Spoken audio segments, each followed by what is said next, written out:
Another week, another massive, hysterical overreaction to the latest in a season-long example of how to throw away a lead in a football match quite comfortably in control of from the team currently masquerading as Man United. A game that until the 70-minute mark was as routine and mundane as any match against any mid-table championship opposition should be, turned on the back of 2 substitutions and a bit of terrible defending.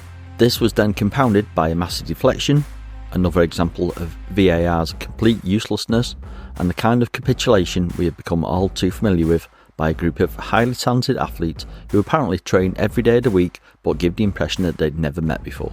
In the current atmosphere that surrounds Man United, and Erik ten Hag in particular, the pile-on was not particularly unexpected, but the levels it reached in the 48 hours after the match has been ridiculous and pathetic in equal measures. The blame, by the media at least, has been placed clearly on the shoulders of the manager, whereas the blame from the fans is levelled at the players. Sitting on top of this especially rotting pile is the majority owners, the Glazers. So who is responsible for what we are witnessing? Let's start with the manager, as they, regardless of whichever club, are always the ones that carry the can. Erik ten Hag has been at United for 20 months, and the initial hope and expectation that came with him was eroded after 2 league games. The upturn in form following those games led to 2 finals, 1 trophy and Champions League qualification, and possibly, more importantly, the return of that summer's optimism. Away from the results, he has also had to contend with the Ronaldo situation, the owners announcing a strategic review that hung over the club's head for 13 months, a mid-season World Cup, and a lack of squad depth and quality that continues to hamper him even now. Despite all that, he gave us a decent season with hopes of even better to come.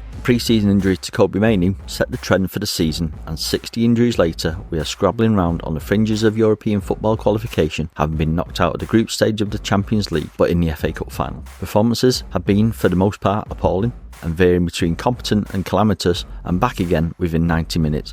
With baffling tactics and substitutions leaving fans and players bemused. Speaking of the players, and we have a significant portion of the squad that has already played under several managers at United, the recent increase in young players, either bought or brought through from the youth teams, means that they, for the most part, are being cut a bit of slack, with their inconsistent performances and displays of petulance being attributed to their age and immaturity. That slack isn't and shouldn't be given to the rest of the squad, who are all in their mid to late 20s at least. Aside from Bruno Fernandes, whose effort can't be questioned since joining the club, not one player has showed any manager that they have played under a consistent level of performance. A good few months or a season have invariably been followed by a lack of effort, energy and desire, and having witnessed this cycle ad nauseum over the last few years, it appears that most fans have lost all patience with the players they have learned can't be arsed if they don't get their own way. The belief has grown amongst the fans that the players, rather than improve their contributions, would rather try and get another manager to sack so that they can continue to sail the United gravy train. And that brings us to the greatest stain on modern day Manchester United, the Glazers. The last 4 months has started to give United fans an insight into the level of ineptitude that has been allowed to grow over the last 19 years, and it only serves to highlight just how much the owners' focus on profits at the expense of on-the-pitch performance has set the club back. Buying and keeping the wrong players just for their market value set the tone for a club controlled by its players, where the only interchangeable part was the manager. Out of the 3 areas I've covered, I feel 2 parts have contributed equally to the current malaise we are witnessing. Owners with no real interest other than making as much profit as possible led to the situation where money was thrown at unsuitable players, and managers whose only similarity to the owners was their desire to take as much money out of the club as possible. That shared interest led players to believe that they were the most important part of the club, when threatened they lash out by spreading stories and rumours on social media or their mates in the media to undermine the current manager. We saw it with Moyes, Louis van Gaal, Jose, Ralf Rangnick and even Ollie, a guy who did more for this club than they could ever do, and we are seeing it again. Does this mean that Erik ten Hag is blameless? Absolutely not. He still makes baffling selections and substitutions.